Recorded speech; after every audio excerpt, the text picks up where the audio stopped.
cette espèce de rythme de croisière qu'elle vient de prendre après l'élection du Bundestag et après la nouvelle élection de l'Assemblée nationale dans un peu moins d'un an, je crois qu'on pourra dire qu'on a créé un nouvel outil de contrôle des exécutifs dans leur travail bilatéral, et c'est très heureux. En plus, bon, évidemment, les élections législatives en Allemagne sont fondamentales, capitales pour les Allemands, mais aussi pour nos concitoyens. Elles sont largement, on l'a rappelé, regardées en France. Il y a une émission, il n'y a pas une semaine, pas une journée sans une émission sur ces thèmes, donc ça nous a paru évident qu'il fallait le faire. Voilà, on a été très heureux que Marion réponde à notre invitation, parce que j'ai trouvé dans le livre en particulier, le livre C'était Merkel, et dans ce regard qui est posé sur Merkel, au-delà des situations politiques et de la découverte par les Français de la manière dont on fait de la politique et de la manière dont l'Allemagne est démocratique, j'ai trouvé qu'il y avait quelque chose qui était de l'ordre de la stabilité, le symbole de la stabilité allemande, le symbole de la modestie allemande. Je crois que tout ce que vous rappelez sur ces relations avec Sarkozy rappelle quelque chose qui est de cet ordre-là, et qu'on peut aussi, dans d'autres pays que le nôtre, on peut arriver à être efficace sans faire forcément de l'esbrouf, sans faire forcément des buzz ou des grands débats avec beaucoup d'émotions. Donc ça nous intéressait aussi de travailler à partir de ce personnage. Voilà. Je sais aussi, et c'est important, et c'est pour ça que je remercie Marion d'avoir participé, que elle a une très bonne connaissance aussi des autres pays et des autres enjeux de ma circonscription. Donc, chaque fois qu'on va parler sans doute de franco-allemand ce soir, on sera dans une ambiance qui sera une ambiance de ce que j'appelle, vous le savez tous, je compare souvent ma circonscription au cœur de l'Europe, à la fois sur le cœur de manière affective, mais aussi le cœur de manière pompe essentielle à la vie, avec toutes ces différences, avec tous ces problèmes qui sont posés en ce moment. Mais je crois que c'est important qu'on ait aussi un regard qui ne se limite pas à l'Allemagne dans les expertises qu'on va pouvoir essayer d'extraire et de gagner de vos lumières ce soir. Voilà, j'ai fini cette introduction. Évidemment, je participerai au débat sous l'autorité de Pascal, et je vous cède la parole, Marion. Merci beaucoup, Pascal et Frédéric. C'est vrai que j'ai développé pour Merkel depuis des années une forme de fascination qui, je le précise, n'est pas de l'admiration dépourvue de critique. Je crois la regarder avec un cœur froid, même si l'admiration a tendance à l'emporter, au point que dans mon livre, je commence par dire pour quelles raisons elle va me manquer. Et c'est vrai que je ne vois pas beaucoup d'autres dirigeants dont il me semble que leur départ pourrait susciter chez moi le sentiment d'un manque. Et a fortiori quand ce dirigeant est resté 16 ans au pouvoir. Je dis parfois par provocation que Angela Merkel est devenue une icône pop au sens littéral du terme, où elle est devenue elle est entrée comme une chanson populaire. Je pense que tous les Européens que nous sommes avons pris l'habitude de voir le visage d'Angela Merkel, et qu'on l'aime ou qu'on ne l'aime pas, elle incarne. C'est la figure qui incarne le mieux l'Europe. Et d'ailleurs, ça n'est pas un hasard si elle est la seule Européenne que Joe Biden a invitée à la Maison-Blanche jusqu'à présent. D'abord parce que, c'est toujours amusant de voir, on essaye de trouver des tas d'explications diplomatiques. Est-ce qu'il a voulu envoyer un signal à la France, etc. Non, je pense que c'est tout simple. L'Allemagne est la première puissance économique européenne, et Angela Merkel est l'incarnation de l'Europe. Et c'est pour cela, et en plus elle s'en va. Donc ça faisait 3 bonnes raisons pour lesquelles Joe Biden lui a fait cet honneur. Donc, j'essaie d'énumérer les raisons et de comprendre pourquoi cette dirigeante très particulière va me manquer, et ce que l'objet, en tout cas, si elle fait l'objet de ma fascination à ce point, c'est d'abord pour sa différence. Elle ne ressemble vraiment à personne. Et je pense qu'une des raisons majeures de sa différence, c'est sa provenance. C'est quelqu'un qui est né dans un pays qui n'existe plus, cette Allemagne de l'Est qui a été donc coupée du reste du monde, et elle est entrée en politique il y a, au moment précisément de la chute du mur, puisque ça je le raconte, c'est un épisode à mon avis très romanesque, la manière dont Angela Merkel tombe dans la politique alors qu'elle n'y était absolument pas destinée. ni prédestinée, elle était physicienne, elle n'était pas du tout malheureuse, contrairement aux clichés en Allemagne de l'Est, elle avait sa vie, elle avait ses habitudes, faisait elle n'était absolument pas héroïque ni résistante en quoi que ce soit, donc elle n'avait pas eu affaire à la Stasi comme d'autres. Et elle s'était fait son trou et elle était destinée à être une chercheuse. Et comme elle est très intelligente, elle aurait sans doute été assez loin dans la recherche en physique, mais c'était sa vie. Et puis voilà, il y a un événement majeur qui se produit, qui est la chute du mur de Berlin. Et le monde change radicalement du jour au lendemain. Et tout d'un coup, fasciné par ce nouvel événement, comme je le suis par elle, Angela Merkel a décidé de se plonger dans la politique. Et ça, c'était donc en 89-90. Elle commence la politique en 90, c'était il y a environ 30 ans. Et je pense que ce que le départ d'Angela Merkel représente, c'est ce cycle de l'histoire, c'est-à-dire ce cycle qui est allé de la chute du mur de Berlin à aujourd'hui, de la fin de la guerre froide et d'un monde assez simple et assez lisible finalement, qui était marqué par l'opposition binaire entre les États-Unis et l'Union soviétique, et qui s'est transformé peu à peu au cours de ces 30 années en un monde extrêmement compliqué, illisible, multipolaire, avec des grandes puissances dont on ne soupçonnait pas qu'elles deviendraient si importantes, comme la Chine et l'Inde, qui sont mises à passer sur le devant de la scène et à exercer un pouvoir sur les autres. Donc, dans ce monde extrêmement turbulent, où on est passé finalement de cette époque d'enthousiasme un peu général auquel Merkel, avec son tempérament très calme et froid et réservé, a quand même participé, c'est-à-dire le sentiment que enfin voilà, la démocratie était arrivée, était partagée, n'était plus réservée à cet ouest privilégié de l'Europe, mais allait être universellement partagée, ce que Fukuyama avait appelé la fin de l'histoire. Et en fait, il s'est passé autre chose, c'est-à-dire que dans ce nouveau monde turbulent, avec les frustrations que ça a engendré, le fait que ces anciens pays de l'Est n'ont jamais véritablement rattrapé le retard qu'ils avaient engendré pendant cette division qu'ils n'avaient pas souhaitée et qui était tout à fait injuste, l'élargissement de l'Union européenne à ces pays, qui s'est fait sans doute de manière prématurée, brutale et de manière imparfaite, a fait que toute cette accumulation de frustration et de mécontentement a créé des sociétés totalement morcelées, divisées, et une sorte de nostalgie de l'ancien temps qui se traduit parfois par des replis nationalistes. Et Angela Merkel, la vie politique d'Angela Merkel, ce sont ces 30 années-là, ce sont ces 30 années où le monde a vraiment changé.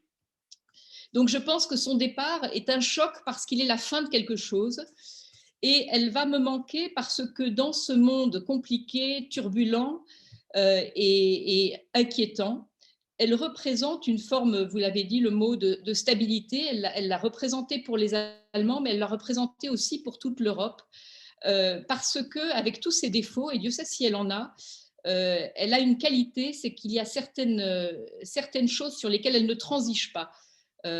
C'est la liberté, qui est une valeur très sacrée pour elle, du fait même d'où elle vient, parce qu'elle en a été privée, donc elle sait ce que ça veut dire.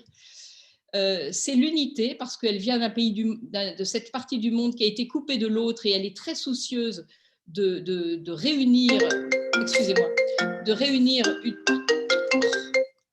sais pas comment faire pour couper, de réunir une Europe morcelée.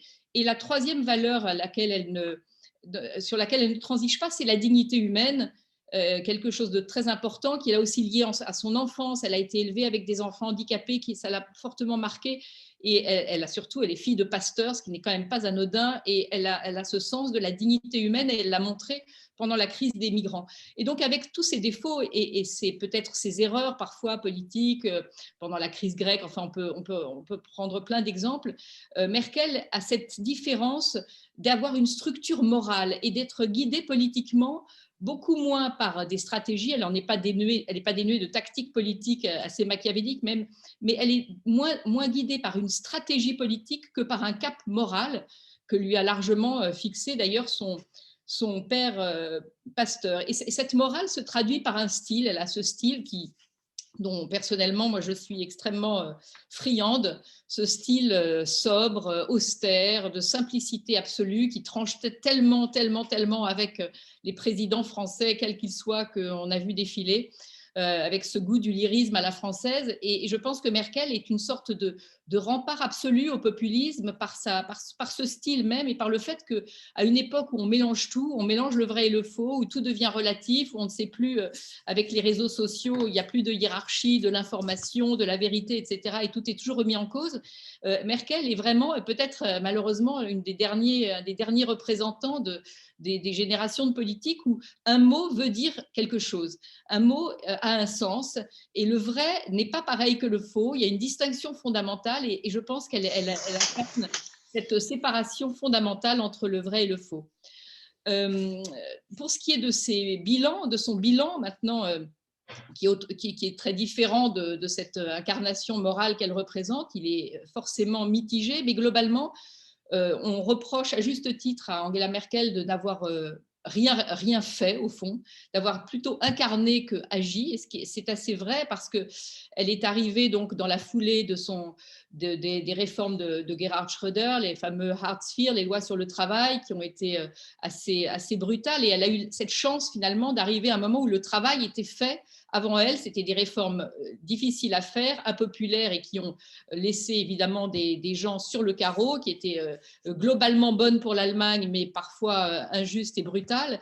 Et donc, elle a hérité de ces réformes qu'elle n'a pas eu à faire et elle a enclenché un mouvement, elle a installé la prospérité allemande et il faut voir quand même de manière assez spectaculaire que l'Allemagne qui se remettait encore à peine de la réunification, qui était considérée comme l'homme malade de l'Europe au début des années 2000, est devenue, vers 2010, autour de cette période-là, a dépassé largement le PIB français et est devenue la première puissance économique européenne. Et ça, c'est quand même Merkel, même si elle n'est pas à l'origine et qu'elle n'est pas entièrement responsable de cet énorme pas en avant effectué par l'Allemagne, malgré tout, elle a accompagné ce mouvement et elle l'a accompagné par cette stabilité qu'elle incarne, par cette confiance qu'elle donne aux acteurs de l'économie, à cette capacité d'unir la population, de calmer, d'apaiser et de toujours de parler, de négocier, sachant qu'en Allemagne, je ne vous apprends rien, je suis sûre que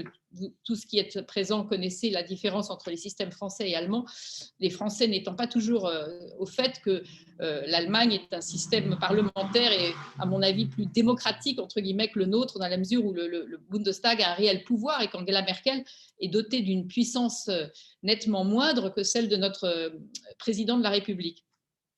Donc, elle a installé cette prospérité et aussi, je pense qu'elle a changé, à mon avis, le bilan des années Merkel, c'est qu'elle a changé l'image de l'Allemagne qui n'était quand même pas très séduisante, en tout cas quand on vient de l'autre côté du Rhin, on n'avait pas franchement envie d'aller en Allemagne, ni Helmut Kohl, ni Gerhard Schröder ne donnaient un visage très souriant, on les voyait toujours comme austères, et maintenant, Berlin devient une ville extrêmement attrayante. Je connais énormément de Français qui vont s'installer à Berlin, parfois pour des mauvaises raisons, parce que l'immobilier est moins cher, mais aussi parce que la vie est agréable. Enfin, je pense que Pascal peut témoigner beaucoup mieux que moi de la vie à Berlin qui me faisait évidemment pas envie de la même manière il y a 20 ans.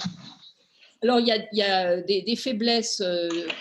Merkel laisse en gros la maison en bon état, il me semble. Enfin, je parle encore une fois sur le contrôle de Pascal, qui vit sur place et qui l'analyse tous les jours, mais elle rend les clés en bon état avec des manques. On lui reproche, par exemple, de ne pas s'être suffisamment concentré sur l'industrie numérique, d'avoir été un peu vieux jeu dans sa conception de la politique industrielle, de ne pas avoir vu venir ni encouragé le numérique.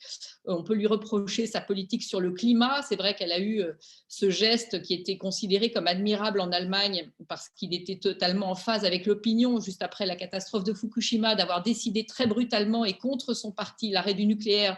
Mais peut-être qu'elle n'a pas mesuré les conséquences et elle s'est mise, c'est une de ses faiblesses, à mon avis, le talon d'Achille de Merkel, c'est sa faiblesse vis-à-vis de la Chine de Xi Jinping et de la Russie de Poutine, dans la mesure où, même si elle-même est très, très vigilante sur les droits de l'homme et qu'elle n'a jamais mâché ses mots vis-à-vis de ces deux dictateurs, elle a toujours été assez tolérante parce que l'économie allemande est tellement imbriquée dans l'économie russe et chinoise qu'évidemment, elle a privilégié souvent les intérêts économiques allemands et surtout, elle s'est donc engouffrée dans ce pipeline qui relie la Russie à l'Allemagne, qui s'appelle Nord Stream 2, qui est un sujet de polémique incessante, et qu'elle a laissé soigneusement sous le tapis. Elle n'a pas voulu s'en occuper, elle a laissé le débat pour ses successeurs.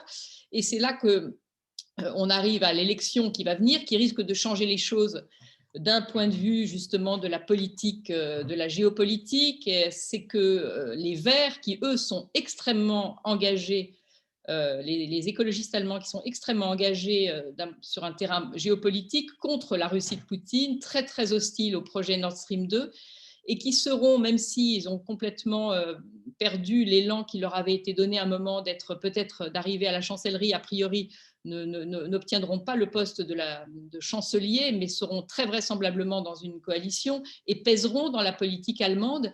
Et donc, forcément, il y aura des changements de ce point de vue-là. Donc, l'élection qui se présente en Allemagne, il n'y a pas de gros suspense, je dirais d'ailleurs beaucoup moins qu'en France. Et quand on parle aux Allemands de leur élection, ils vous renvoient souvent l'élection française en disant que ça les inquiète davantage que la leur.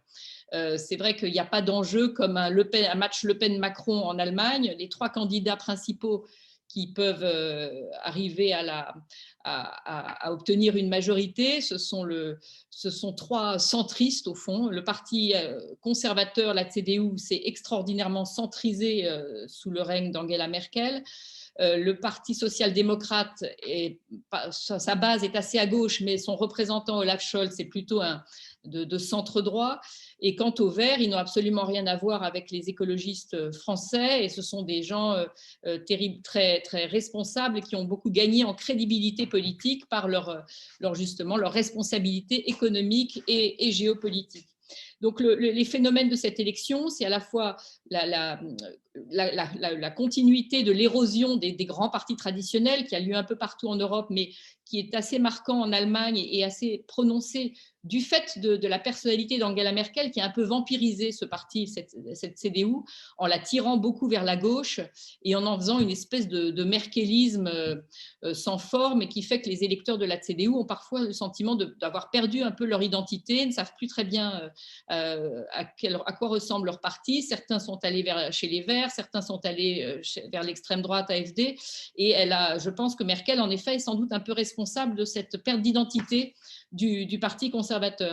Donc ça, c'est un élément. La montée des Verts, l'AfD n'est pas vraiment un phénomène, l'extrême droite est en état un peu de stagnation, c'est-à-dire que autant il y avait eu une sorte de traumatisme qui était la conséquence directe de la crise des migrants et de l'accueil qu'avait fait Merkel aux réfugiés, où on avait vu apparaître pour la première fois depuis la Deuxième Guerre mondiale au Bundestag 92 ou 16, je ne sais plus combien ils étaient, 96 députés, je crois, d'extrême droite, 12% de l'électorat à peu près. C'était un traumatisme en Allemagne.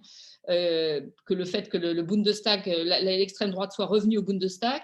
Et malgré tout, ce sont des chiffres, encore une fois, très inférieurs à ceux de notre extrême droite en France. Et puis, c'est un parti qui n'a pas réussi à prospérer depuis ce gros élan. Après avoir capitalisé sur la crise des migrants, il n'a pas en revanche réussi à capitaliser sur la crise du Covid. Et il est devenu une sorte de parti protestataire, pas très crédible politiquement, très divisé entre différentes fractions internes. Et puis, le phénomène de cette élection, c'est vrai que c'est surtout l'émergence de ce candidat social-démocrate, Olaf Scholz, qui était a priori considéré comme totalement hors course pendant longtemps, le SPD, le Parti social-démocrate, étant complètement en perte de vitesse. Et je dois dire que je suis assez fière parce que j'ai écrit un article en février pour dire que ce serait peut-être Olaf Scholz sur la base d'une intuition qui se confirme, qui est que dans le fait que la candidate verte avait peu d'expérience, et finalement les Allemands adorent tellement la sécurité et la stabilité que je me suis dit, même si elle est plutôt bien, elle était à mon avis moins bonne politiquement que son partenaire masculin du parti, Habeck. Ils ont choisi la femme, c'est normal, c'est l'époque où on doit choisir la femme et c'est tout à fait normal, mais elle était à mon avis un peu moins bonne que lui, et puis du coup elle a un peu inquiété, elle a fait quelques gaffes. Le candidat de la CDU s'avère assez comment dire, peu haut niveau. En tout cas, il a fait des gaffes qui ont été absolument dramatiques, et notamment une qui a circulé sur les réseaux sociaux, qui était qu'il a eu une sorte de fou, on le voit en plein fou derrière le président Steinmeier au moment des catastrophes, des inondations qui ont ravagé et causé des centaines de victimes en Allemagne pendant l'été.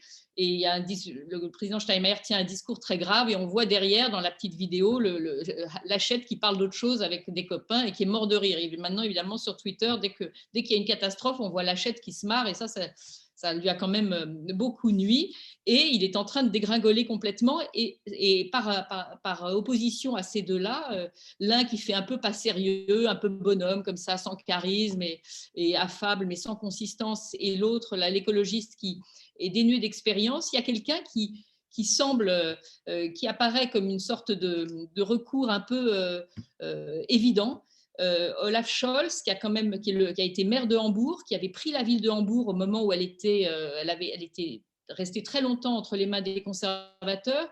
Il a été ministre des Finances, il est actuellement ministre des Finances et vice-chancelier, donc il a prouvé aussi sa responsabilité vis-à-vis du budget, du sacro-saint respect du budget allemand, même si on est dans une phase aujourd'hui avec la crise du coronavirus, le plan de relance, où l'Allemagne est revenue sur ce tabou de l'endettement. Mais Scholz apparaît comme le plus expérimenté, le plus rassurant, et paradoxalement, il en joue très très habilement dans sa campagne comme l'héritier, le vrai héritier d'Angela Merkel.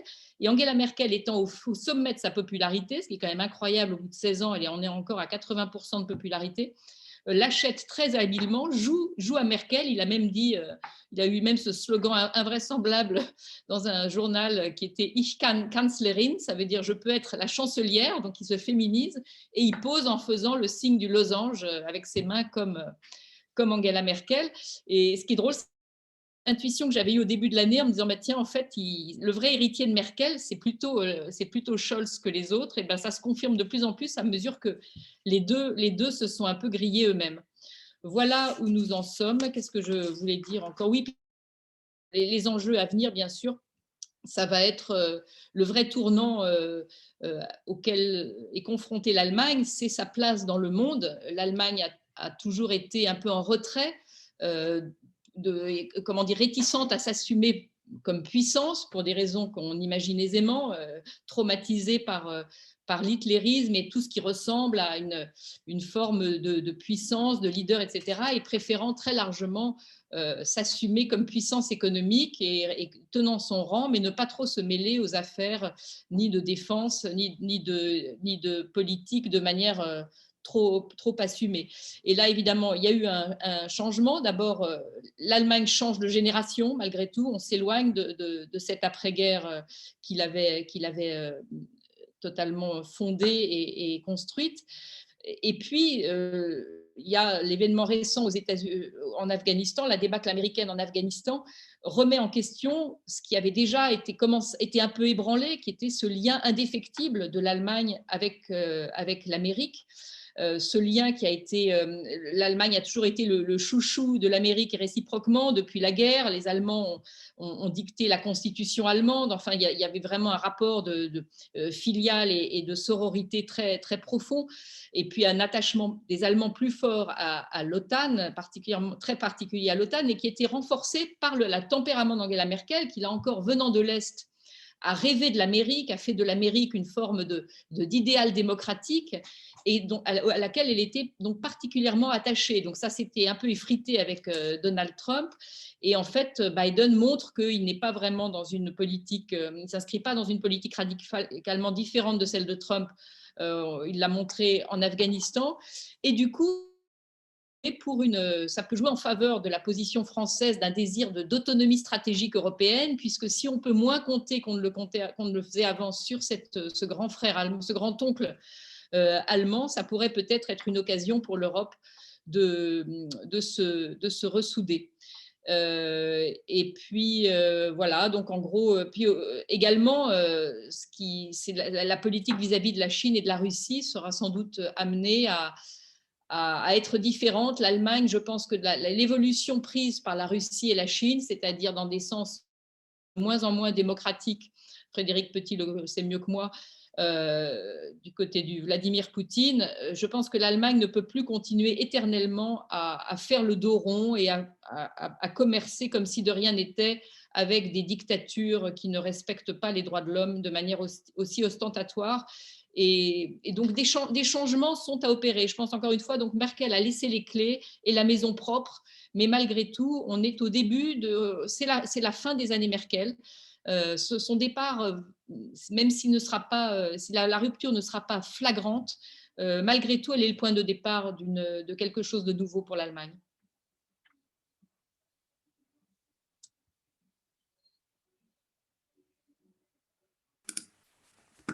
Ok, merci Marion pour cette présentation de la biographie d'Angela Merkel, pour son bilan, mais aussi pour les enjeux qui ne manqueront pas évidemment de tous nous intéresser avant, pendant et après les élections. Effectivement, on a la fin d'une époque avec cette personne, c'était le titre du précédent livre, L'OVNI politique, qui a toujours eu un peu ce côté ce côté à part, déjà en RDA, comme tu l'as mentionné, fille de pasteur, qui n'était certes pas une rebelle, mais en même temps pas non plus bien vue forcément du régime par ses origines familiales, et puis également plus tard aussi au sein de la CDU à l'ouest, déjà à Bonn, et puis ensuite même au sein de la direction du parti. Je crois qu'effectivement, Angela Merkel, après 16 ans, elle aura marqué le pays parce qu'elle aura effectivement plutôt bien géré les diverses crises, et il y en a eu beaucoup auxquelles l'Allemagne a dû faire face, la crise financière à la fin des années 2000, puis la crise économique et sociale, puis la crise de la zone euro, l'arrivée de nombreux réfugiés, et puis en dernier lieu évidemment la pandémie. Et c'est vrai que quelque part, effectivement, elle a toujours eu ce côté à la fois rassurant psychologiquement pour les Allemands, dont elle a joué d'ailleurs dans le passé lors de ses campagnes électorales, notamment en 2013, avec le slogan « Vous me connaissez ». Moralité, confiez-moi les clés de la maison, il ne vous arrivera rien. Et puis c'est vrai aussi que finalement les Allemands ont été relativement épargnés durant toutes ces années. Il y a eu certes un recul historique du PIB en 2009 et l'année dernière, mais sans qu'il y ait un chômage massif et une dégradation sensible de la situation de beaucoup d'Allemands. Mais c'est vrai qu'il y a eu aussi ce traumatisme de l'arrivée de nombreux réfugiés qui explique indirectement, pas seulement indirectement, la montée de l'AfD, qui a quand même pas mal chamboulé la vie politique allemande. Et il y a aussi quelque chose qui restera dans cet héritage Merkel. C'est pas forcément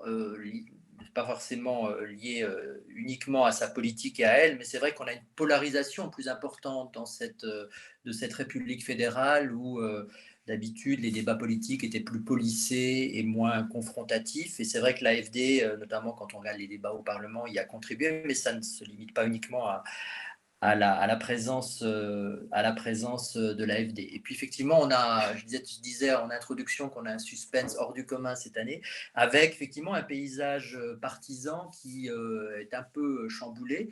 La fin de ces Volksparteien en allemand qui, dans le passé, s'ils avaient moins de 40% des voix, la CDU, CSU et le SPD, c'était quasiment une crise, mais voilà, bon, on a un recul en général des partis politiques, et beaucoup, même de partis conservateurs comme la CDU, aimeraient bien dans d'autres pays européens avoir encore les scores qu'elle fait, même s'il faut aussi le rappeler, Angela Merkel a enregistré lors des élections, mis à part en 2013, avec un succès, avec un score de plus de 40%, finalement des résultats électoraux assez décevants pour son parti, il faut pas l'oublier.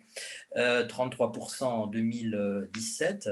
Et c'est vrai qu'on a un peu l'impression qu'à la fin de son ère, le facteur personnel qui expliquait malgré tout une tenue encore, disons, décente de la démocratie chrétienne allemande, ce facteur personnel disparaît. On a un peu l'impression que tous ces électeurs qui, à cause de Merkel, votaient pour les chrétiens démocrates, eh bien, vont voir ailleurs et quitte un peu cette famille qui était devenue la leur ou à laquelle il s'est habitué avec maman Merkel, avec Mouti, et peut-être aussi un parti sans doute usé aussi programmatiquement au bout de 16 ans. Et je pense que Merkel aussi, contrairement à Helmut Kohl, le parti n'a jamais été quelque chose où elle s'est vraiment énormément investie. Et peut-être que là aussi, ça explique la faiblesse actuelle de la CDU, avec à l'inverse ce phénomène Scholz, qui est effectivement qui surprend pas mal de monde, mais qui croyait toujours à sa bonne étoile. Et qui effectivement, on a parlé, les politologues avaient accouché du concept de la démobilisation, j'ai oublié le terme, terme par lequel Angela Merkel essayait de s'approprier les valeurs et certaines des réformes de ses adversaires, à savoir les sociodémocrates, pour marquer des points. Et là, on a finalement un Scholz qui essaye de se profiler comme l'héritier d'Angela Merkel. En tout cas, ce qui marche dans les sondages par rapport à un candidat Laschet qui ne convainc pas. Je ne vais pas refaire une deuxième conférence, donc je voudrais laisser la parole assez rapidement aux personnes qui sont connectées. Encore une fois, vous pouvez, en allant sur le bouton réaction en bas de votre écran et ensuite en cliquant sur la main en haut à gauche, vous pouvez manifester, je vois que ça fonctionne, votre intérêt. Vous pouvez aussi, si vous le souhaitez, poser également vos questions par écrit. C'est ce qu'a fait déjà monsieur, je remonte, monsieur Go, qui préfère poser sa question par écrit, qui demande quel rôle pensez-vous que la formation scientifique a joué dans la façon dont Frau Dr. Merkel a géré la réponse à la pandémie? Comment voyez-vous ceci en contraste avec des responsables politiques sans compréhension de la chose scientifique l'ont subi en France, je cite, et quel avenir de ce côté entre Scholz et ou Laschet? Voilà. Marion. Je veux bien répondre. Au fur et à mesure ou... Pardon? Je réponds au fur et à mesure. Non, je demandais si on collectait des questions ou pas. Ou si on peut, alors je regarde pendant que je suis dans les questions écrites. Voilà, sinon je regarde s'il y a d'autres questions écrites avant de passer à Monsieur Zeller qui a une question orale. Il y a également une question. Angela Merkel est née à Hambourg juste avant que son père n'aille jouer les renégats, je cite, et se mettre au service du régime stalinien d'Ulbricht. Pour mettre en place une église protestante inféodée à Pankow, alors que les églises d'Allemagne protestantes comme catholiques avaient conservé leur unité. Voilà, une question sur le rôle du père d'Angela Merkel qui, avec des accusations assez radicales. Et une troisième question peut-être, est-ce que les Français craignent, à votre avis, je pense qu'il manque un morceau, que l'Allemagne, je suppose, ait plus de pouvoir après les élections?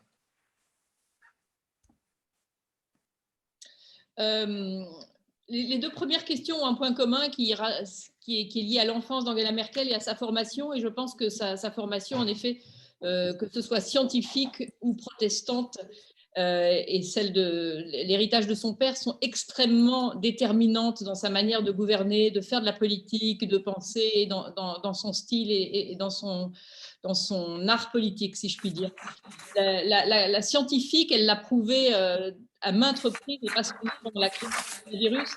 Elle a cette capacité d'analyse, à la fois de synthèse et d'analyse, et cette manie qui est à la fois d'ailleurs une qualité et un défaut et une limite, de réfléchir et de traiter les problèmes au moment où ils sont exposés devant elle. Elle n'est pas dans l'anticipation. On lui reproche beaucoup de ne pas être visionnaire, de ne pas avoir d'idées, d'entraînement. Ça n'est en effet pas son truc.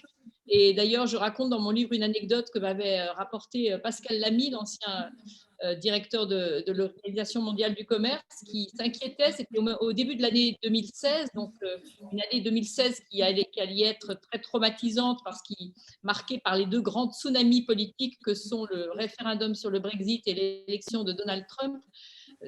qui succédait donc la crise des migrants qui avait aussi pas mal perturbé les Européens. Et donc, en ce début d'année 2016, l'Europe se porte mal, les populistes sont en train d'émerger, capitalisent sur la crise des migrants et surtout les fantasmes de l'invasion, d'une invasion de migrantes, etc. Et Pascal Lamy, il se trouve que François Hollande, président de la République française à l'époque, et Angela Merkel se réunissent à Évian. Et Pascal Lamy dit à ces deux-là, mais qu'est-ce que ça ne va pas du tout? Qu'est-ce que vous pouvez faire pour réenchanter l'Europe? Et là, Merkel le coupe et lui dit, ah non, non, mais ça, moi, ça, c'est pas mon truc, je ne suis pas poète. Et donc, c'était une réponse très typique d'Angela Merkel, c'est que la poésie européenne, elle laisse ça au président français, mais ce n'est pas son truc. Donc, en revanche, c'est à la fois une limite, parce que c'est vrai qu'elle regarde les choses au coup par coup, et elle résout les problèmes les uns après les autres, et quand ils sont sur sa table devant elle. Et en même temps, c'est quelqu'un qui, justement, résout les problèmes. Et c'est vrai que autant on peut lui reprocher, j'entends souvent le discours, ah oui, Merkel n'est pas Kohl, Merkel n'est pas Adenauer, etc. Mais je suis désolée, on ne peut pas reprocher à quelqu'un de ne pas être né à un moment historique et d'avoir choisi son moment de naissance. Donc, c'est vrai qu'elle n'est ni De Gaulle, ni Adenauer, ni Kohl, parce qu'elle n'a pas été non plus confrontée à des événements de l'histoire tels que l'ont été les autres. On ne sait pas ce que Merkel aurait fait si elle avait dû réunifier l'Allemagne, faire l'euro ou l'appel du 18 juin, j'en sais absolument rien. Son histoire à elle, c'était de résoudre une série de crises qui n'ont cessé de se succéder. Ça a commencé, comme le rappelait Pascal, avec d'abord il y a eu la crise succédant au référendum, au non français, au référendum sur la Constitution, sur le traité constitutionnel européen en 2005. Elle est arrivée dans les suites de ça. Après, il y a eu très vite la crise financière mondiale, à laquelle elle n'a pas compris grand-chose. D'ailleurs, ça n'a pas été son meilleur moment. Puis la crise grecque, la crise des dettes souveraines, ça n'a pas été non plus son meilleur moment. Puis la crise des migrants, où franchement, enfin là, chacun a son avis là-dessus, mais moi je considère qu'elle a sauvé notre honneur collectif. Et puis sont arrivées la crise du coronavirus qu'elle a réglée. Alors là, ça rejoint la question que monsieur posait, c'est-à-dire que sa capacité scientifique lui a donné une supériorité très nette dans l'analyse et dans le calme avec lequel elle a pu affronter les choses. Il y avait une vidéo extrêmement drôle de Merkel analysant les courbes, des exponentielles, les taux de contamination. Elle faisait un cours comme si elle était prof de physique, alors que les autres personnes n'y comprenaient rien, enfin faisaient semblant d'y comprendre quelque chose, mais elle était vraiment dedans. Et puis après, il y a eu cette crise avec le plan de relance, etc. Mais pour revenir à la scientifique, c'est évident que ça détermine sa manière de fonctionner, sa manière de réfléchir, avec du bon et du mauvais. Elle est lente, elle mûrit ses décisions, mais une fois qu'une décision est prise, c'est du solide et elle n'y revient pas. Et dans la crise du coronavirus, j'ai du mal à savoir si elle était vraiment meilleure que d'autres, parce que c'est une crise, que personne ne maîtrise vraiment. Je pense que l'Allemagne, on néglige le facteur chance et le hasard qui fait que l'Allemagne, lors de la première vague, s'en est beaucoup mieux sortie que les autres pays, mais aussi parce qu'elle avait été frappée un peu après, notamment l'Italie. La Lombardie avait été la première région touchée à cause des échanges avec la Chine. L'Allemagne a eu un peu plus le temps de se préparer, et puis il y a eu ce calme merkelien qui donnait le sentiment d'une maîtrise, mais je pense que c'était un peu plus dû à de la chance. Et la preuve, la deuxième vague, l'Allemagne n'a pas fait beaucoup mieux que la France, et Merkel n'a pas agi spécialement mieux que les autres. Pardon, je voudrais intervenir sur le sujet, sur le rapport de la science à Merkel, et en particulier je crois qu'il y a quelque chose qui se rapproche de son côté Est-Ouest, comme vient de le rappeler Marion. C'est une des choses que je garde du livre, moi, parce que la question est posée de manière très simple. Est-ce que le fait que le dirigeant politique soit un scientifique, est-ce que ça aide dans une crise sanitaire? Moi, je pense que oui, ça aide, bien sûr. Il faut avoir quelqu'un qui comprend. Il y a un micro qui est pas fermé. Je dis à mon équipe, il y a un micro qui est pas fermé. J'ai un bruit dans l'oreille, c'est désagréable. Et donc, je crois que on touche quelque chose qui est la différence entre le rapport entre l'exactitude qui est nécessaire et le rapport à la vérité. Et vous avez dit tout à l'heure quelque chose qui, moi, me marque beaucoup dans Merkel et dans l'après-Merkel, c'est que Merkel, effectivement, avait un regard très particulier sur la réunification entre Allemagne de l'Est et Allemagne de l'Ouest, avec en particulier ce que vous avez dit, qui est évident, elle n'était pas malheureuse en Allemagne de l'Est. Et il y a ce côté, le rapport entre, on est très attentif dans les anciens pays qui étaient sous commandement soviétique, on va dire, on est très attentif à la vérité, plus qu'à la démocratie ou à la revendication de la liberté. On se battait pour qu'on arrête de nous raconter des salades.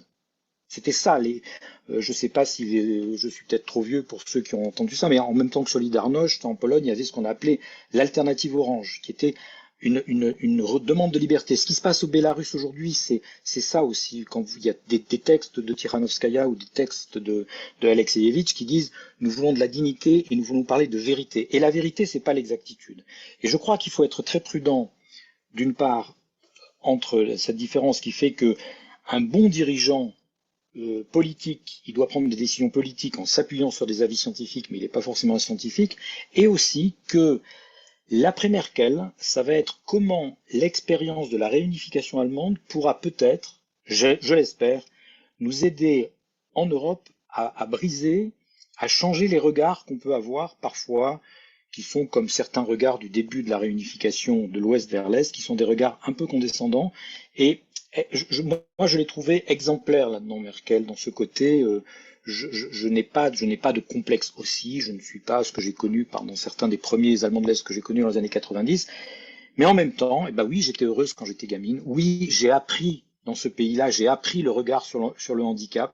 C'est là que je l'ai appris, c'est là que je l'ai défendu, et c'est là qu'il m'a formé, ce calme, ce côté, vous l'avez dit, où on gère les problèmes les uns après les autres. Et j'espère que cet axe franco-allemand après la réunification sera mieux compris d'abord par les Français et nous aidera également à régler, au-delà de l'exactitude, les problèmes de rapport à la vérité en démocratie, ce qui va être un enjeu, à mon avis, du XXIe siècle. Il faut passer la parole à Grégory et à Henri. J'ai interrompu. D'accord. Alors, Henri Zeller avait levé en premier la main. Je lui donne la parole. Je vois que sa caméra est ouverte. Il nous manque encore le micro pour qu'on puisse l'entendre. Voilà, on vous entend. Merci Pascal, merci. Bonsoir à tous. Je vous parle depuis Hambourg, donc la ville d'Olaf Scholz, puisqu'on l'a cité tout à l'heure.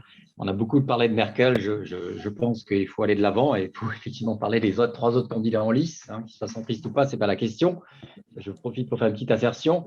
Olaf Scholz, on l'appelle ici Grinsekatze. Donc, je laisse le soin à chacun de traduire et d'interpréter l'appellation. Voilà, ma question, elle est effectivement sur l'avenir et une question un petit peu orientée, qui était de dire, pour mon analyse, pour ce que je comprends de l'analyse de la politique extérieure de l'Allemagne, je trouve qu'elle manque un peu de relief, elle manque un peu d'affirmation. Et la question que je me pose est tout simplement, ou je pose à nos intervenants ce soir, va-t-on enfin pouvoir voir l'Allemagne passer d'un pays lisse face aux intérêts chinois, russes, voire américains, à un pays qui défend vraiment les intérêts d'une réelle Europe forte, une Europe solidaire. Voilà. Merci. Bien, Marion, Frédéric Petit peut-être aussi sur ces sujets. Oui, petite remarque, parce que je pense que j'aurais moins d'analyse profonde que Marion. Moi, ce que je peux dire, c'est quelque chose qui est très de terrain. Vous savez que je circule beaucoup. Je sens cette évolution dont parle Henri Zeller, enfin ce besoin d'évolution. Je le sens quand même à travers mes contacts à l'Assemblée parlementaire franco-allemande et à travers mes rencontres en Allemagne, en particulier en Allemagne de l'Est d'ailleurs. Les élus locaux de l'Allemagne de l'Est, de l'ancienne Allemagne de l'Est, ont un regard porté vers le monde beaucoup plus naturel que les autres. On parle alors aussi vers l'Est, mais je le sens poindre quand même. Dans les élus locaux, je ne parle pas des grandes figures, je parle des élus Bundestag, des gens qui sont nouveaux, etc. Tous les amis que j'ai, que je compte au Bundestag et avec qui je suis assez proche, même si ce n'est pas tout à fait les mêmes tendances politiques, je sens venir quelque chose qui a évolué au cours des 2-3 dernières années dans la responsabilité mondiale. Un exemple très concret, très simple. La Commission des Affaires étrangères, s'il n'y avait pas eu la pandémie, la Commission des Affaires étrangères du Bundestag avait admis qu'il fallait qu'on aille ensemble faire une visite de contrôle parlementaire, ensemble, au Mali. on avait comme ça des choses qui avançaient, où on sentait qu'on avait plus des partenaires qui commençaient à se poser des questions sur le monde. Alors après, je laisse la parole à Marion parce qu'effectivement, c'est des choses que je vois sur le terrain qui sont des tout petits signes, mais je crois effectivement qu'elle a raison sur le côté profond. Enfin, il faudra du temps pour sortir de la ce que tu as appelé lisse et ce que Marion appelait peut-être même un petit peu compromettant, quoi. Voilà. Je vous passe la parole, Marion. Non, je pense que c'est une vraie question et c'est une vraie question qui occupera la politique allemande dans les années suivantes. Ça va beaucoup dépendre de la coalition qui va émerger, bien sûr. Comme je le disais, je pense que j'avais un peu abordé ce point. Je pense que le fait que les Verts, qui sont très impliqués dans... J'ai perdu le monsieur là j'avais son visage, il n'y a plus de visage. Les Verts qui sont très impliqués dans le rapport au monde et dans le fait d'une volonté allemande de s'affirmer à la fois en Europe et dans le reste du monde, forcément pèsera dans la future coalition. Je me suis toujours dit que d'ailleurs, il y aurait... on a beaucoup parlé à un moment, maintenant, on ne sait plus trop quelles cartes vont sortir du jeu, mais on avait beaucoup parlé d'une coalition Schwarz-Grün, conservatrice verte. Et je me disais d'ailleurs que le point de friction majeur entre les conservateurs et les Verts, ce serait cette question de politique étrangère. Laschet étant très merkelien dans sa souplesse vis-à-vis de Poutine et de Nord Stream, etc. Et les Verts étant radicalement, mais en faisant véritablement un cheval de bataille. Et donc, je me suis toujours demandé comment, et d'ailleurs, comme vous disiez, je ne sais plus qui disait, si c'est Pascal tout à l'heure, que Merkel n'est pas prête de quitter son bureau de la chancellerie. Je pense en effet que, vu la configuration qui se dessine, quelle qu'elle soit, il n'y aura pas une coalition à 2 partis, mais forcément à 3, voire à 4, et que ça ne va pas se faire en 2 mois. Donc, la pauvre Angela, je pense que ses vacances, elle peut faire un trait dessus pour encore quelques mois, parce que pour que ces gens-là, les partis qui vont émerger, puissent s'entendre sur des questions aussi fondamentales que ce rapport à la Russie, l'énergie, le climat, la politique industrielle, enfin, il y a énormément d'éléments contradictoires. Mais en revanche, c'est vrai que je pense qu'il ne faut pas négliger, outre le fait que les Verts seront dans la coalition, aussi le SPD, par exemple, aussi qui est très pacifiste et très peu comment dire, qui n'a pas d'investir dans la défense. Or, l'Allemagne commence à faire des pas en faveur de la défense. Elle a même dépassé la France dans ses investissements en matière de défense, qui est quand même assez, on oublie de le préciser. Donc, il y a une évolution, je veux dire, en dehors du fait que les Verts seront présents dans la coalition, il y a une évolution naturelle d'un changement de génération. Et que je pense que les jeunes d'aujourd'hui, d'ailleurs on voit, ils sont très mobilisés sur le climat, mais ils sont aussi très mobilisés sur la responsabilité de leur pays dans le monde. C'est fini la page de l'Allemagne d'après-guerre qui s'abrite un peu sous son traumatisme. On ne veut plus être une grande puissance, on a peur d'Hitler, on ne veut pas recommencer Hitler. Ils se sont déjà fait tous les garde-fous de manière admirable. Ils ont construit une démocratie vraiment, enfin, des structures démocratiques totalement exemplaires pour se prémunir contre un pouvoir qui se passerait du contrebalancement des autres. Mais en revanche, je pense que l'irresponsabilité et l'absence d'engagement sur la scène mondiale, c'est en train de s'achever. Et c'est vrai que pour le coup, Biden rend un service sans doute, soit il nous tue totalement parce qu'il a tellement déstabilisé par son opération, à mon avis, hein, mais chacun a son point de vue là-dessus, à mon avis très irresponsable, de retrait aussi mal préparé, aussi subi, et qui fait que cette région du monde est en train est en proie à une déstabilisation totale, et l'Europe va en subir les conséquences bien plus vite que les États-Unis, même si je pense qu'ils rêvent en pensant que ça ne touchera pas les États-Unis. Mais donc, il rend peut-être soit l'Europe explose. Ils sont déjà en train d'être en crise dès qu'il s'agit d'immigration. De toute façon, les pays commencent à se déchirer, ils n'arrivent pas à avoir de position commune, donc c'est déjà en train de se passer. Soit au contraire, l'Europe se renforce, et c'est vrai que même les Britanniques, avec leur Brexit, ils sont en train de se dire qu'il faudrait peut-être trouver des ponts de nouveau avec l'Union européenne, la défense entre l'union de la défense britannique et de la défense française apparaît comme une évidence, et l'Allemagne, qui avait toujours rejeté ce concept d'autonomie stratégique en assumant sa dépendance stratégique vis-à-vis des États-Unis, forcément, face à l'allié américain, ce grand-oncle sur lequel on s'appuyait, qui lui-même est en train de faire défaut, ne peut que changer de politique. Donc je pense qu'on va assister à un moment intéressant de bascule de l'Allemagne sur la scène internationale. Merci beaucoup, Marion. Nous avons encore 2 questions pour l'instant orales. D'abord, celle de Grégory Lièvre, à qui je cède la parole. Son micro est allumé. Je ne sais pas s'il a une caméra. Si, voilà. C'est à vous. Bonjour à tous. Grégory Lièvre, je suis à Cologne. J'avais 2 questions, une sur le plan intérieur et une sur le plan extérieur. Donc pour prolonger un petit peu la réponse très intéressante sur la politique étrangère de l'Allemagne, j'aurais aimé avoir l'avis de l'intervenante sur la question plus européenne. À mon sens, le mandat de Merkel aura été marqué par l'acceptation allemande du bout des lèvres de la mutualisation des dettes européennes, à l'issue d'un bras de fer d'ailleurs intéressant avec la Cour constitutionnelle de Karlsruhe. Et donc, j'aurais aimé savoir si, selon elle, en fonction évidemment des projections sur la future coalition, le positionnement allemand vis-à-vis d'une Europe peut-être plus fédérale pourrait évoluer.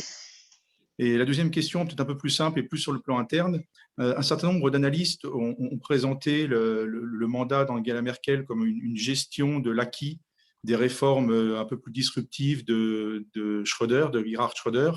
Est-ce que vous pensez qu'avec ce changement générationnel, on peut s'attendre sur le plan économique à des évolutions peut-être un peu plus innovatives ou un peu plus ambitieuses de la part de l'Allemagne? Deux questions très intéressantes. La deuxième, je pense que ça dépendra du futur chancelier ou chancelière.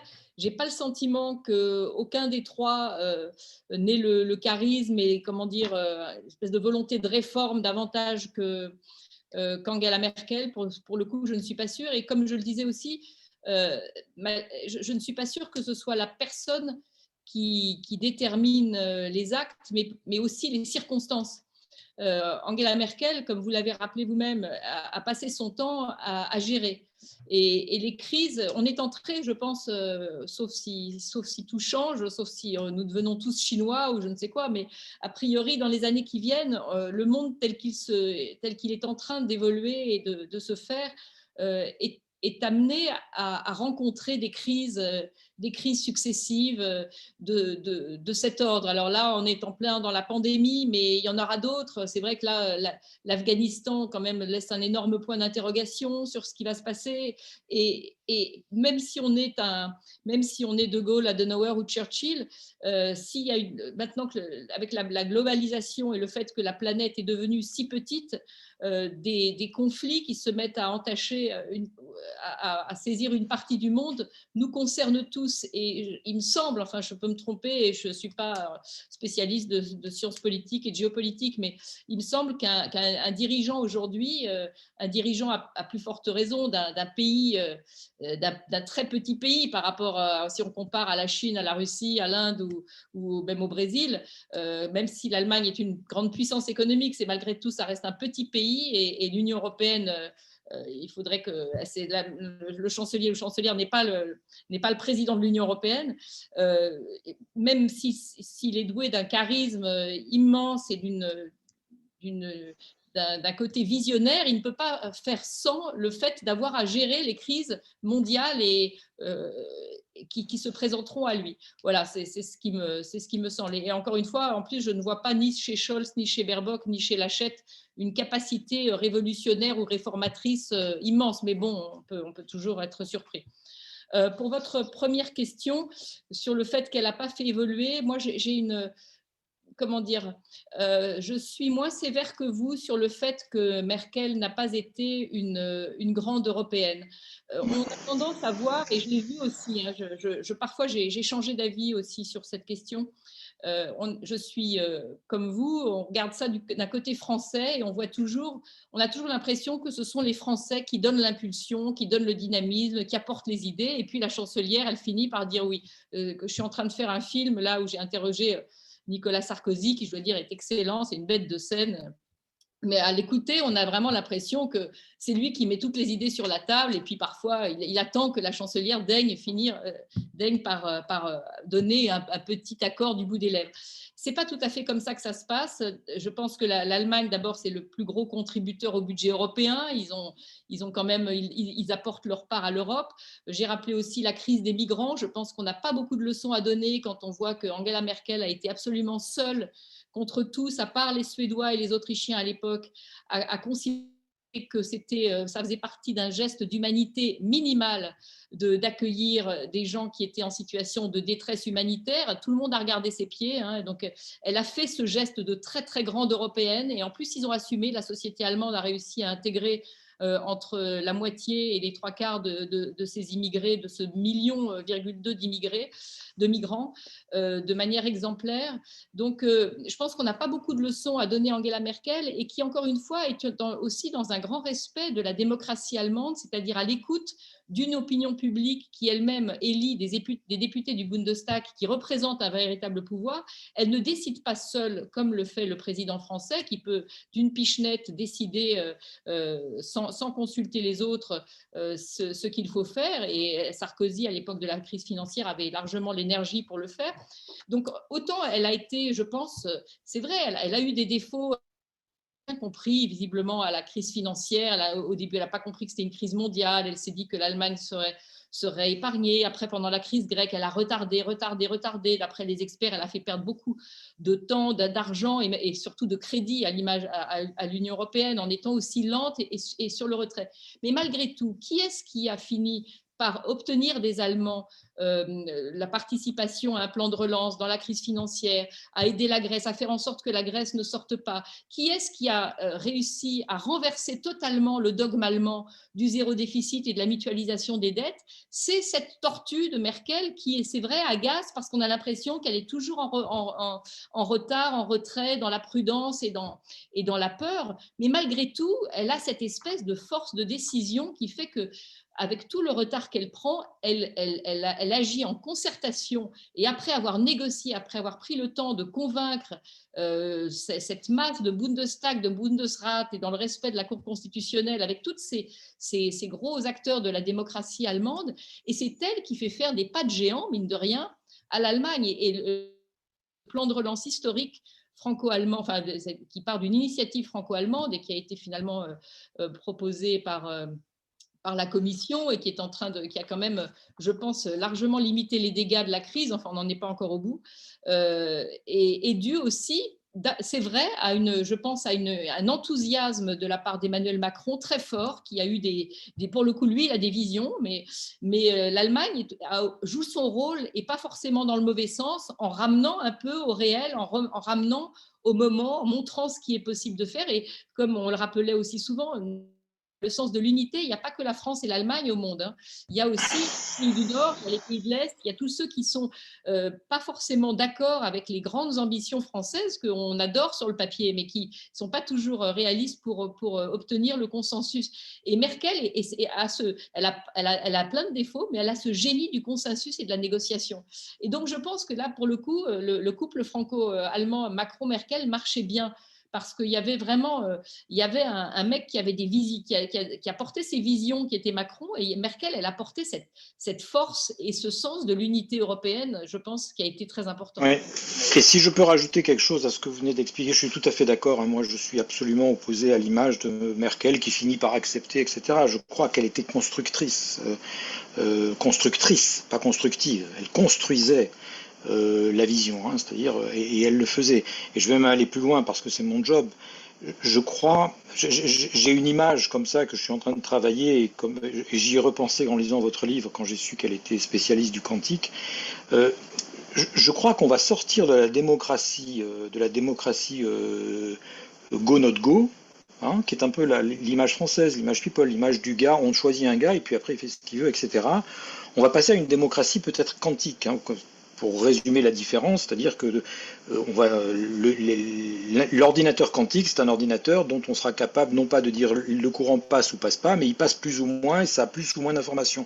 Donc on va passer dans une multiplicité d'informations.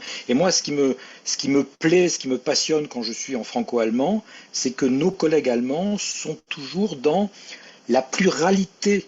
C'est-à-dire pour faire l'unité, c'est difficile de faire l'unité quand on a une pluralité et on va chercher au-delà de est-ce que tu es pour ou contre tel truc, ce qui est parfois le débat public en France, hein, c'est est-ce qu'on est pour ceci ou contre ceci, et en Allemagne, on se tait, on rentre chez soi, on discute avec le voisin, avec l'autre, on va voir, on essaie de convaincre, on essaie de se laisser convaincre, on change d'idée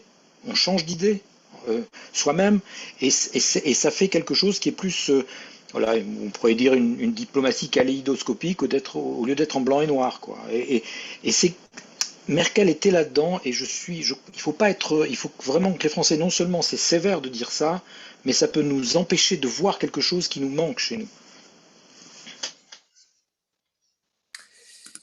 Merci, merci Monsieur Lièvre, merci à Marion et à Frédéric Petit. Je prends une question écrite qui est liée à ce qu'on vient d'évoquer, à savoir les dossiers européens. On vient de parler du rôle d'Angela Merkel, les interprétations qu'on a pu en donner en France, en Allemagne ou ailleurs. Et Célia Gasselin se demande qu'est-ce qu'il faut attendre des 3 candidats potentiels à la chancellerie en ce qui concerne l'Europe. Quel pourrait être leur rôle, leur influence sur les dossiers européens? Là encore, il n'y a pas le suspense est assez minime parce qu'on a affaire à trois grands Européens. Je pense que tous les 3, autant les uns que les autres. Il me semble que Olaf Scholz est assez compatible avec un esprit français dans la mesure où il a par exemple travaillé de manière très étroite avec Bruno Le Maire sur cette histoire de plan de relance, et c'était plutôt un des acteurs les plus impulsifs pour faire opérer à Angela Merkel ce tournant décisif d'accepter la mutualisation des dettes. Encore ce n'est pas que les Français qui ont fini par la convaincre, ni Olaf Scholz d'ailleurs, mais et Merkel a eu cette phrase surtout clé qui est qu'elle n'a pas cédé pour faire plaisir aux Français, ni par philanthropie, ni par humanisme. Elle a cédé parce que, comme elle l'a dit très bien, si l'Allemagne est faible, si l'Europe est faible, l'Allemagne est faible. Donc c'est clé, c'est que l'Allemagne a besoin d'une Europe forte. C'est pour ça que je trouve que quand j'entends ce discours français habituel de dire on est à la botte de l'Allemagne, la suprématie allemande, la domination allemande, etc., je suis désolée, mais la suprématie allemande nous sert à tous, et le fait que l'Allemagne soit une grande puissance économique tire vers le haut l'ensemble de l'Europe. Et si on a réussi à emprunter à ce niveau, à contracter une dette commune au niveau européen, c'est grâce à la crédibilité de l'Allemagne sur les marchés. Je ne pense pas que la France toute seule serait allée très loin dans ce domaine. J'ai un peu perdu le fil. Excusez-moi, j'ai oublié la question. Voilà. Mon micro est. Je vais prendre le relais, Marion, vous la retrouvez. Effectivement, il n'y a pas. Pardon. Je réponds juste à la personne sur les 3 candidats. Donc c'est pour ça que je m'étais carré avec Olaf Scholz, qui était, je disais qu'il était assez français dans son esprit, parce qu'il avait beaucoup poussé notamment à ce plan de relance. Laschet est un Européen de toujours, Rhénanie du Nord-Westphalie. En plus, il avait travaillé sur le franco-allemand, je ne sais plus. Enfin, il est très porté vers la France. Je ne sais pas s'il parle français d'ailleurs. Et quant à mon avis, les Verts sont très macroniens. C'est d'ailleurs ce qui les distingue de nos écologistes français. Je pense qu'à la limite, le parti qui ressemble le plus au parti LRE, ce sont les Verts allemands, qui sont, même s'ils sont plus écologistes sans doute que ne les Macron, mais malgré tout, c'est une forme de centrisme réaliste qui est très proche du macronisme. Enfin, tout ça pour dire que je pense que quel que soit le candidat qui arrivera en tête et qui emportera la place chancelier ou de chancelière, le franco-allemand s'emportera bien. Et cyniquement, côté Élysée, je trouve d'ailleurs avec un peu de... C'est pas brillant de leur part, mais j'entends la petite musique, ou en tout cas, même s'ils ne le lisent pas, ils le pensent très fort, que Merkel partie donnera l'occasion à Emmanuel Macron de briller davantage. C'est vrai qu'on a quand même un mammouth qui s'en va à la tête de l'incarnation, la figure iconique de l'Europe qui s'en va, et c'est l'occasion pour le président français d'être un peu celui qui brille. Et j'espère qu'ils n'ont pas ce genre de raisonnement qui, à mon avis, ne les honorerait pas. Oui, alors je suis tout à fait d'accord avec cette analyse. Les deux hommes qui sont là ont été chacun plénipotentiaires du franco-allemand à leur tour, Scholz comme Laschet. Et effectivement, je crois que tous les collègues qu'on connaît c'est une écologie politique, pour ceux qui vivent en Allemagne, ils le savent, et peut-être qu'il y en a qui nous regardent qui ne le savent pas. L'écologie politique en Allemagne me réconcilie un peu avec l'écologie politique, on va dire. C'est quelque chose qui ressemble beaucoup, oui, c'est du centrisme, c'est du pragmatisme, c'est des gens qui sont élus locaux, qui ont une expérience élus locaux, élus dans les Landes, mais municipales, c'est des mouvements, c'est des choses qui sont tout à fait compatibles, et on perdra pas. J'espère, alors vous êtes mieux placé que moi pour entendre les petites musiques de l'Élysée, mais effectivement, je ne crois pas du tout que ça sera plus facile ou moins facile, quel que soit celui des trois d'ailleurs, ça sera différent pour le président de la République, mais effectivement français. Mais effectivement, il ne faudrait pas qu'il y ait une idée que on va pouvoir briller. Je crois, quand je suis en Pologne, on me dit oui, les Français, vous voulez toujours briller. Voilà. Et j'ai compris que c'était un reproche au fil des années. Et je crois effectivement que c'est pas le but, et que si quelqu'un en France commence à se dire Merkel va nous dégager le paysage, on va pouvoir être plus fort, il se trompe. Quel que soit celui qui va arriver, il ne faut pas oublier que il a derrière lui des partis, des élus.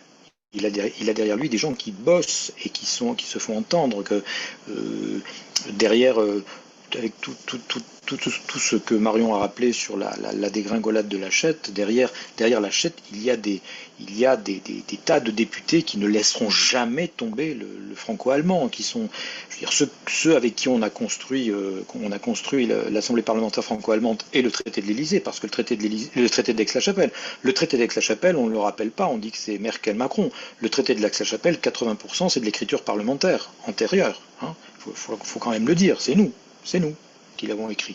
Et ben ça, c'est des gens qui ne laisseront jamais tomber, quel que soit le charisme que leur leader va opposer au charisme de Macron. Et ils vont bosser, on va continuer à bosser. Merci beaucoup. Alors, on parlait à l'instant des trois chanceliers ou chancelières potentiels et de ce qu'ils pourraient apporter aux franco-allemands. Comme on l'a dit tout à l'heure, ces chanceliers ne sont pas les présidents de la République qui sont élus à une majorité absolue et qui disposent d'une même majorité absolue au Parlement, mais ils seront ensuite à la tête d'une coalition, et on l'a déjà évoqué, ce sera sans doute laborieux d'en former une nouvelle à l'automne. Et il y a plusieurs questions qui sont posées dans le chat. Il y a aussi d'ailleurs des réactions dans le chat à ce qui se dit, donc si vous voulez aussi jeter un œil, vous êtes invité à le faire. Il y a donc plusieurs questions sur les potentielle coalition après le 26 septembre. Donc, si vous souhaitez répondre, Marion. Et puis, peut-être, puisqu'on était dans le franco-allemand, quelle coalition serait, entre guillemets, mieux pour Paris? On évoquait la petite musique élyséenne. Quelle constellation privilégie-t-on? Au printemps, on semblait un petit peu ne pas être très chaud en la perspective de voir, par exemple, les Verts arrivés au gouvernement en Allemagne en raison de la difficulté que ça pourrait signifier pour la politique de défense, les projets d'armement, d'exportation, etc. etc. Oui, je pense qu'il y avait...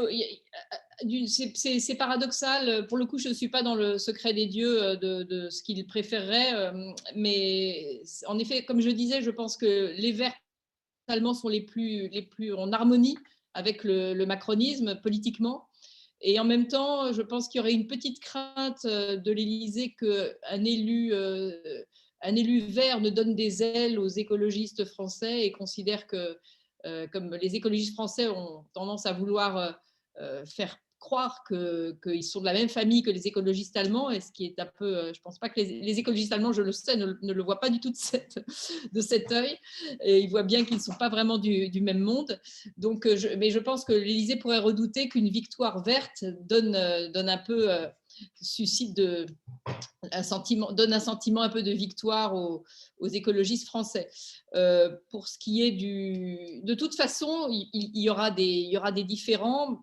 Comme je crois avoir un peu répondu à cette question, quoi. Je pense que quels que soient les trois chanceliers, il y aura des points de friction, mais il y aura globalement une entente sur le franco-allemand et sur une construction européenne forte. Par contre, ce que je voudrais préciser qui m'inquiète, je suis d'accord, c'est la même réponse générale que pour le chancelier, que la position de chancelière, on se retrouvera. Par contre, je pense que l'Allemagne, je ne crois pas à une coalition majoritaire solide, quoi. Ça sera ou bien un gouvernement minoritaire, ou alors un gouvernement majoritaire, mais avec des fragilités internes à cause du FDP. S'il y a un accord quelque part FDP vert, ceux qui parlent de 4, ça sera un accord qui sera soit fragile, soit personnalisé, quoi, sur des têtes de personnes, donc qui reviendra en fait de facto, vu le fonctionnement du Bundestag qu'on connaît bien, qui sera un gouvernement minoritaire. Un gouvernement minoritaire costaud quand même pour un gouvernement minoritaire, puisqu'on va arriver à des choses qui seront de l'ordre de 45, mais qui sera quand même un gouvernement minoritaire. Donc on peut avoir, en cas de crise, on pourrait avoir aussi des difficultés sur des accords de coalition qui se brisent sur une crise imprévue, etc. Donc il faut, voilà, on ne sera pas dans un cas, je le précise puisqu'il y a beaucoup de Français autour de la table ce soir, que non seulement l'Allemagne fonctionne différemment, mais certainement la prochaine mandature sera encore plus marquée par le rôle du Bundestag par rapport au rôle du chancelier. Et Frédéric Petit, puisque vous êtes membre de la majorité, on évoquait ce que pense peut-être l'Élysée. Vous voteriez pour quel chancelier ou quelle coalition à votre préférence? Je pense que je me suis exprimé personnellement. Je suis dans la majorité, mais je ne suis ni dans le secret de l'Élysée, ni dans même le parti du président, je le rappelle quand même. Je suis, moi, très marqué par le côté démocratique et de fonctionnement démocratique qui rassemble mes collègues allemands et dans lesquels ils s'inscrivent. Et voilà, je crois sur le terrain, je préfère. Je pense pas que ça arrivera, donc je peux le dire simplement. J'ai beaucoup d'affinités avec beaucoup d'élus CDU et j'ai beaucoup d'affinités avec beaucoup d'élus verts. Personnel, quoi. Et je sens que localement on parle des mêmes choses, localement on partage les mêmes enjeux, etc. Et c'est intéressant. Voilà ce que je peux dire, mais encore une fois, je pense pas que le résultat final sera prépondérant. On restera dans quelque chose qui sera une Allemagne qui sera beaucoup plus dirigée par le Bundestag, ce qui évidemment en tant que parlementaire j'apprécie beaucoup et c'est très bien. Je crois ça nous permettra peut-être de répondre mieux aux crises, peut-être de plus planifier, de plus réfléchir, d'être plus pragmatique, d'avancer. Moi j'ai beaucoup aimé. On parle les gens qui critiquent Merkel, je veux dire, la crise avec le tribunal constitutionnel de Karlsruhe, dire quand on reprend les Allemands qui sont montés au créneau, les Allemands qui ont essayé de calmer le jeu, etc.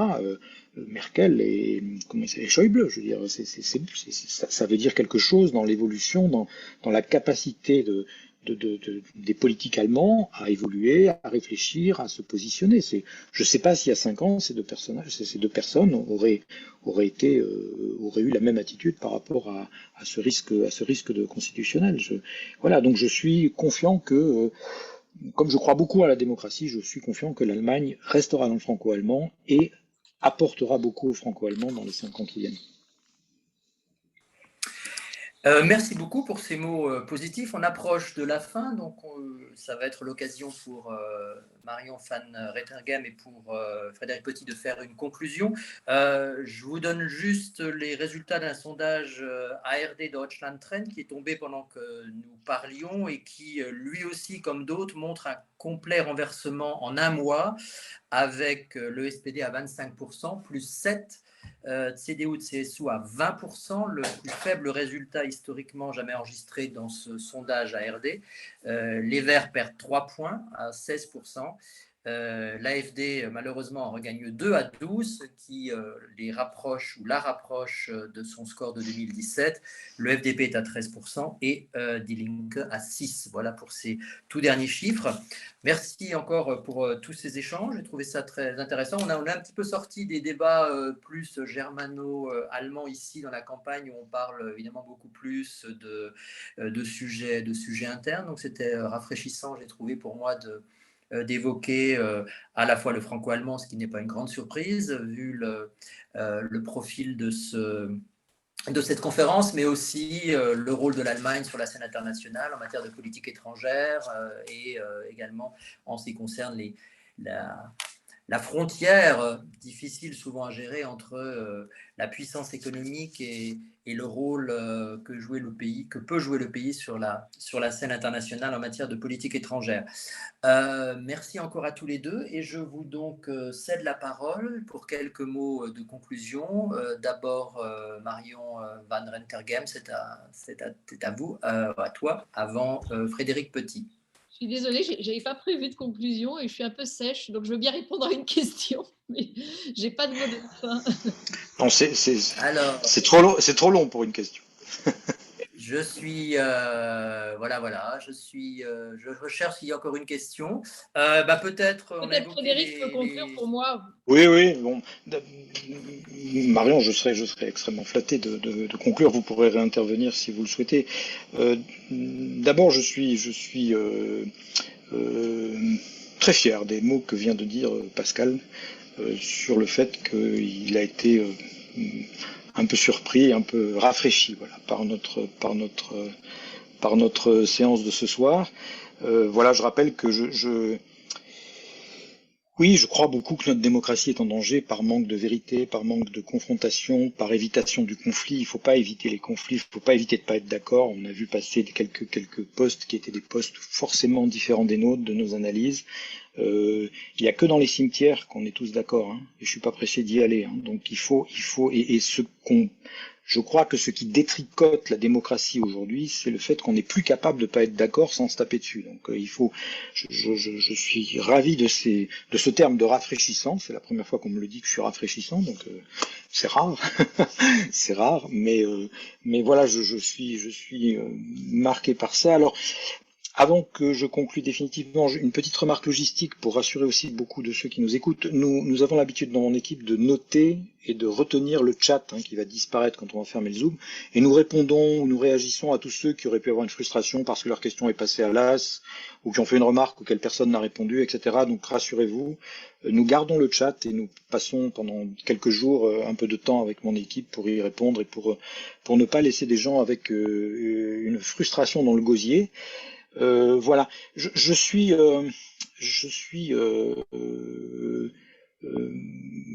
crois que je vous l'ai transmis, Marion, de manière indirecte, mais j'ai été enthousiasmé par votre livre. Voilà, j'ai tout d'un coup touché, vous savez, comme quand on découvre des choses qui sont depuis longtemps dans l'air et que quelqu'un met ce qu'on appelle le sublime, hein, quelqu'un met la bonne étiquette, le bon mot au bon endroit. Je sentais tout ça je sentais toute cette proximité, ce respect pour l'histoire, pour l'histoire de ces pays qui ont été derrière le rideau de fer pendant très longtemps. Je sentais tout ça chez Merkel, mais vous me l'avez tout d'un coup, ça m'a sauté à la figure. Quelque chose qui m'a beaucoup marqué, c'est quand vous, dans le bonheur de l'enfance de Merkel que vous décrivez, c'est le côté que moi j'aime beaucoup en Pologne, quelque chose qu'on a moins en France, c'est ce côté de la vie dans les campagnes, qui est une vie qui n'est pas isolée, qui n'est pas où on a une espèce d'urbanisation un peu différente et où il y avait un aménagement du territoire un peu soviétique. Donc voilà, on mettait une usine, on mettait un centre pour handicapés, il sera dans le village là parce que c'est comme ça qu'on l'a décidé. Et du coup, ça crée des endroits, des villages un peu surréalistes, mais où il y avait un centre de vie où on vit. Et toujours aujourd'hui, je sais que j'ai des petites villes en Pologne qui considèrent qu'on vit très bien chez eux parce qu'il y a une petite usine, parce qu'il y a ci, parce qu'il y a ça, et il n'y a pas cette espèce d'aspiration par les grands centres Et j'ai retrouvé ça, voilà, je me suis dit, tiens, ça ressemble à des choses sur lesquelles j'ai pas toujours pu mettre un mot. Donc, merci, j'invite évidemment tout le monde à lire votre livre, en choisissant bien la couleur de la veste, puisqu'il y en a plusieurs. Voilà, merci en tout cas à tous. Merci Pascal pour cette modération. C'est toujours un travail qui est compliqué dans ce genre de débat, de trouver les bonnes balances et le partage entre entretenir les silences nécessaires et donner la parole. Merci beaucoup. Et effectivement, alors au-delà du rafraîchissement, j'ai trouvé que les thèmes abordés étaient des thèmes qui ressemblent à ce que j'essaye de faire et à ce qu'on essaye de faire et à ce qu'on représente les franco-allemands dans l'avenir de l'Europe. Et donc c'était absolument réjouissant. Merci à tous. Marion, je vous remercie. Le mot de la fin. Vous m'inspirez du coup une conclusion. D'abord, merci. L'invitation à lire mon livre est le plus beau cadeau que vous puissiez me faire, donc je vous remercie. Mais vous touchez le point, c'est-à-dire que quand je me demande pourquoi Merkel va me manquer, c'est qu'elle est vraiment, c'est la démocrate absolue pour moi. C'est vraiment quelqu'un qui est à l'écoute, qui n'est jamais dans le jugement, qui est dans la négociation, dans le consensus. Son style exprime l'absence totale de mépris et le respect des autres, je trouve. Tout à fait. Et quand je vois ce qui me désole dans le paysage français, j'ai rien contre la révolte, la protestation, mais quand on voit des gens qui considèrent que c'est une atteinte à la liberté de demander un pass sanitaire et qu'on voit ce qui se passe ailleurs dans le monde, à nos portes, que ce soit sans aller jusqu'à l'Afghanistan, mais que ce soit en Biélorussie ou même partout, et d'être à ce point dans l'indécence et l'absence de conscience de ce bien extrêmement précieux qu'est la liberté de penser et la démocratie. Et ce qui me fait peur, c'est que je vois que c'est de moins en moins évident, peut-être que pour les jeunes générations non plus, ça n'est pas un bien acquis. Il suffit de voir la puissance chinoise pour se rendre compte que nos démocraties européennes ne pèsent pas grand-chose et que perdre quelqu'un comme Merkel qui incarne cette force par ce qu'elle est, même indépendamment de ce qu'elle dit ou ce qu'elle fait, qui l'est par elle-même, m'inquiète parce que je pense que c'est une pièce maîtresse de ce petit château de cartes un peu fragile que nous construisons et qui est extrêmement précieux, qui est notre petit monde démocratique. Je n'ai absolument rien à rajouter. Magnifique. Bon, mon micro est rouvert, ça doit dire que je vous remercie encore une fois, tous les deux, d'avoir participé avec toutes ces informations à ce débat. Je pense qu'on a beaucoup appris sur Angela Merkel, sur son passé, sur ce qu'elle a fait depuis 16 ans, sur ce qu'elle va laisser. Et puis, on a essayé, effectivement, c'est important aussi un petit peu, ça répondait aussi aux questions d'un certain nombre de personnes, essayer d'esquisser l'avenir de l'Allemagne. Voilà. C'était Merkel. Je vois un message qu'il faut montrer le livre. Hein. C'est pas... Oui, voilà. Ça, c'est la version rouge ou rose, je ne sais pas. La caméra n'est peut-être pas très fiable. Voilà. Et encore une fois, donc, sur le site de l'Institut Montaigne. J'ai la version verte, moi. La version verte, voilà. Donc, on peut choisir en fonction de ses humeurs ou de ses choix politiques, c'est selon. Merci encore à tous les deux. Merci encore à toutes celles et ceux qui nous ont suivis. Nous avons encore 3 bonnes semaines devant nous d'ici les élections.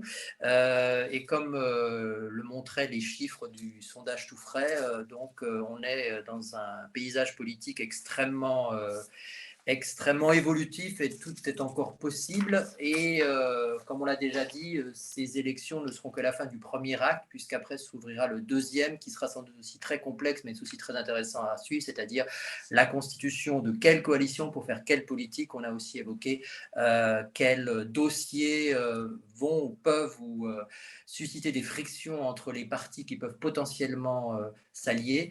Et donc, c'est un automne passionnant qui s'annonce en Allemagne pour un nouveau chapitre, on peut le dire comme ça, de l'histoire de ce pays. On verra si le prochain chancelier ou la prochaine chancelière restera également 16 ans au pouvoir. Merci encore à toutes et à tous. Bonne soirée, bonne campagne électorale pour ceux et celles qui sont en Allemagne ou qui la suivent.